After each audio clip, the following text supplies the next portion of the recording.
Curte histórias de arrepiar? Descubra o terror clássico de A Hora do Lobisomem, de Stephen King. Uma leitura intensa e inesquecível. Adquira o seu pelo link na descrição e mergulhe nessa aventura sombria. Você já sentiu o gosto amargo da traição vindo de alguém que você considerava um irmão?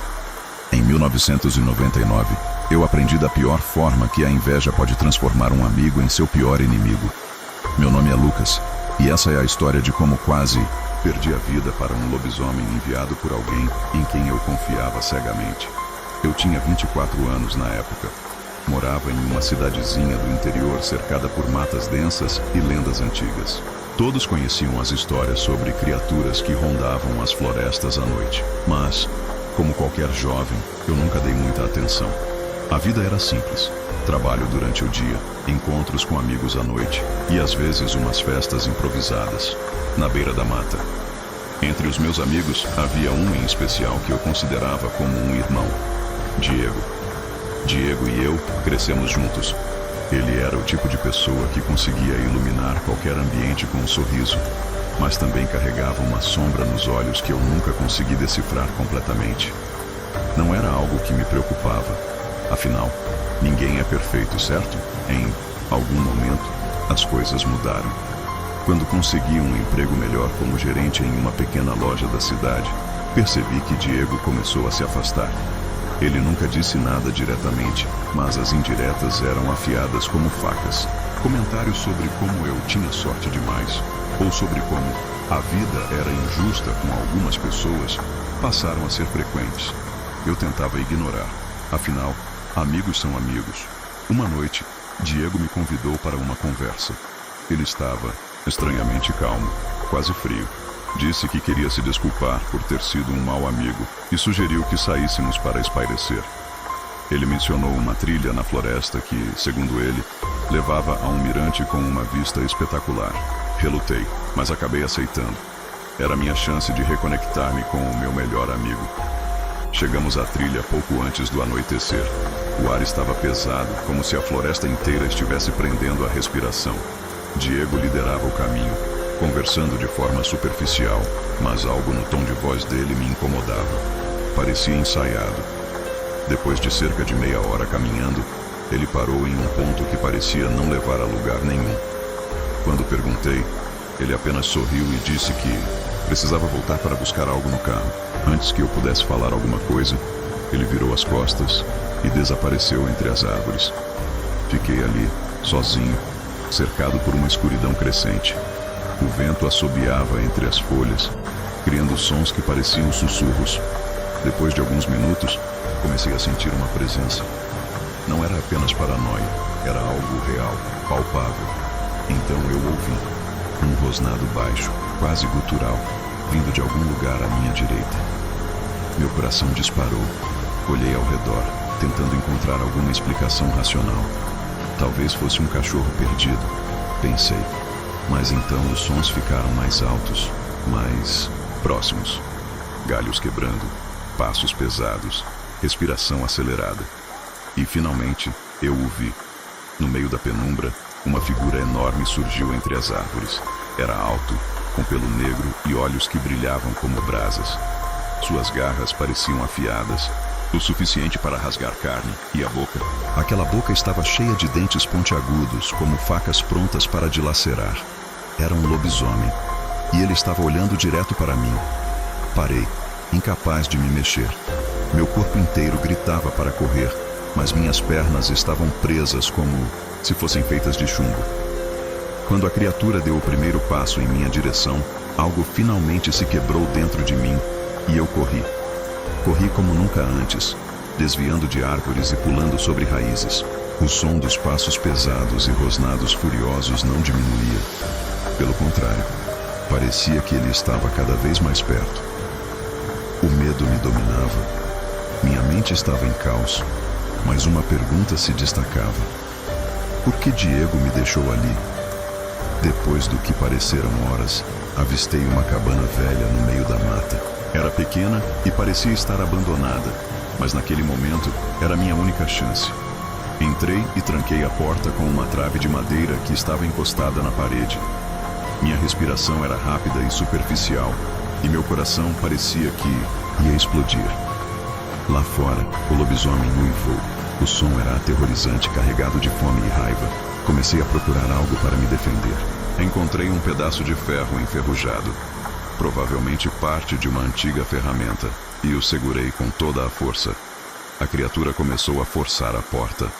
Cada impacto fazia a estrutura de madeira ranger e ameaçar ceder. Eu sabia que era apenas questão de tempo antes que ele entrasse. Nesse momento, algo inesperado aconteceu. Por trás dos rosnados e da madeira quebrando, ouvi uma voz. Era Diego. "É isso que você merece, Lucas." Ele gritou. "Você sempre teve tudo enquanto eu não tinha nada. Agora é a sua vez de perder." Minha mente não conseguia processar. Diego tinha me levado até ali de propósito. Ele tinha mandado aquela criatura atrás de mim. A raiva começou a tomar o lugar do medo. Eu não sabia como, mas não iria morrer ali. Não, por causa dele. Ele era maluco. Meu trabalho era humilde. Eu trabalhava muito duro para chegar onde eu cheguei. Então, qual era o sentido de tudo isso? Nunca me senti superior. Nunca diminuí ninguém pelo que eu tinha. Pelo contrário, sempre ajudei e motivei as pessoas, os meus amigos e o próprio Diego. Mas de repente, a porta finalmente cedeu e o lobisomem entrou. Ele se moveu rápido como um relâmpago negro. Eu rolei para o lado, evitando por pouco um golpe que teria me partido ao meio. Com um pedaço de ferro nas mãos, ataquei, acertando o ombro da criatura. O golpe a fez recuar, mas não o suficiente. Ele parecia mais furioso do que machucado. Enquanto eu lutava pela minha vida, Diego apenas observava da entrada da cabana com um sorriso cruel no rosto. Isso me deu forças para continuar. Cada movimento era guiado pelo desespero, mas também por uma vontade insana de sobreviver apenas para confrontá-lo. Por fim, em um último ato de coragem ou desespero, consegui cravar o pedaço de ferro no peito da criatura. O lobisomem soltou um uivo ensurdecedor antes de cair, contorcendo-se e finalmente parar. O silêncio que se seguiu foi quase mais aterrorizante do que os sons da luta. Diego, vendo que seu plano havia falhado, tentou fugir, mas eu não deixei. Usei o resto das minhas forças para alcançá-lo e confrontá-lo. Ele tentou se justificar, dizendo que não sabia que o lobisomem realmente me mataria, que tudo era apenas um aviso.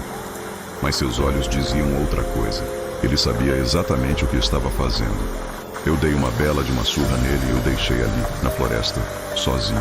Voltei para a cidade, carregando as cicatrizes daquela noite, tanto no corpo quanto na alma.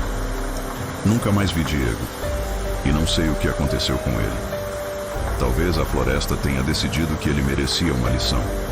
Quanto a mim, aprendi a dura verdade, de que a inveja pode transformar as pessoas em monstros, e que às vezes os verdadeiros lobisomens não têm pelos e garras, e que nem sempre eles são os reais monstros.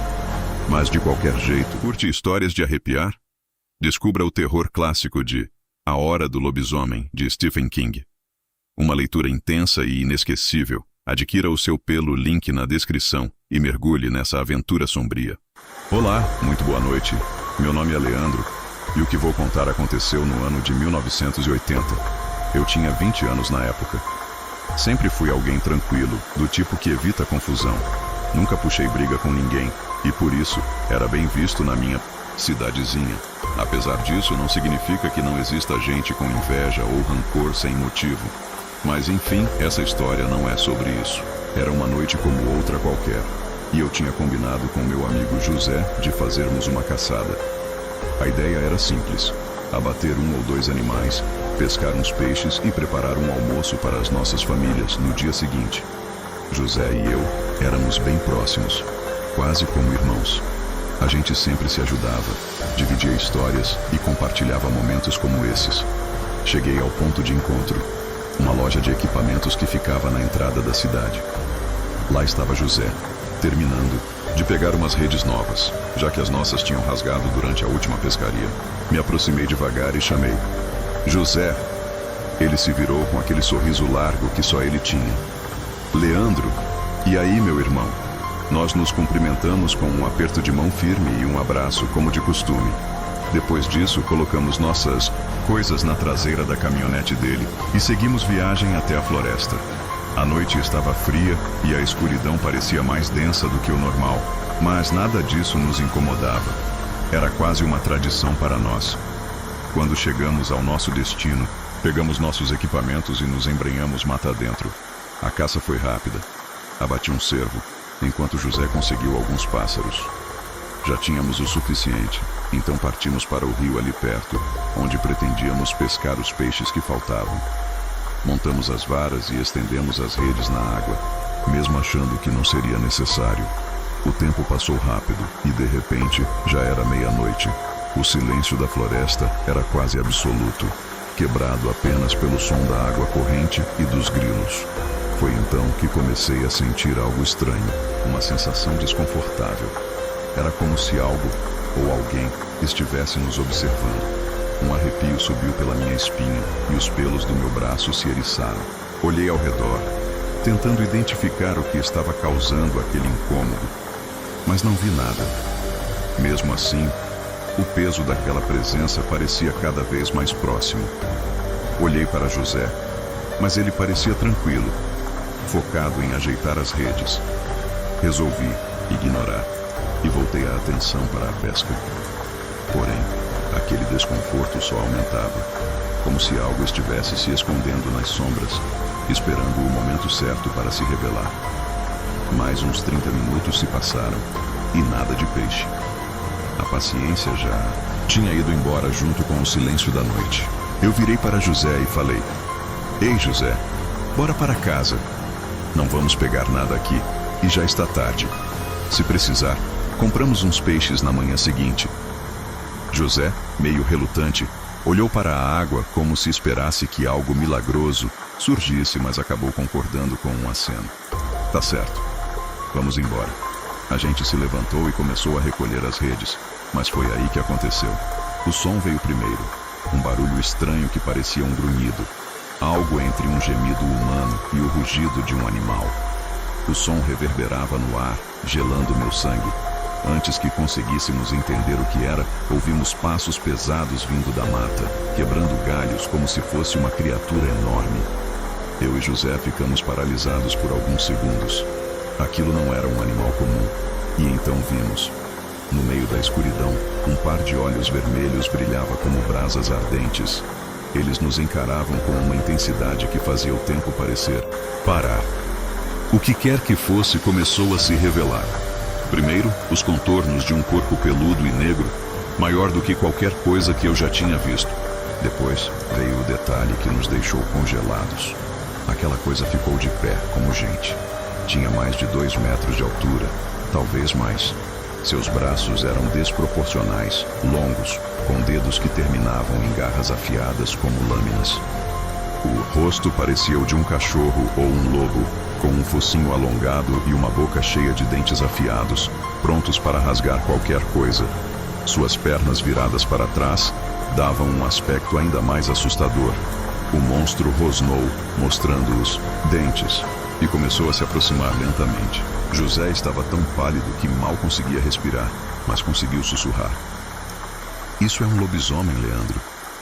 Minha mente disparou e meu coração parecia que ia sair pela boca. O lobisomem avançava. Cada passo dele fazia o chão parecer vibrar. Foi então que tive uma ideia no desespero. "Joga a rede nele." Sem pensar 2 vezes, eu e José lançamos as redes que tínhamos sobre o monstro. Elas se enrolaram ao redor do corpo dele, e o bicho começou a se debater furiosamente, soltando rosnados que mais pareciam trovões.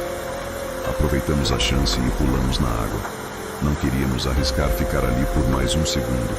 A corrente, gelada do rio, nos engoliu, mas era o único caminho para tentar escapar. Quando emergi, vi o lobisomem, finalmente se livrando das redes. Ele correu para a beira do rio com uma velocidade assustadora, mas, para nossa sorte, parou ao chegar na margem. Ficou ali, nos encarando com olhos flamejantes, rosnando de raiva. Muito provavelmente, como suas pernas eram desproporcionais, ele não podia entrar na água.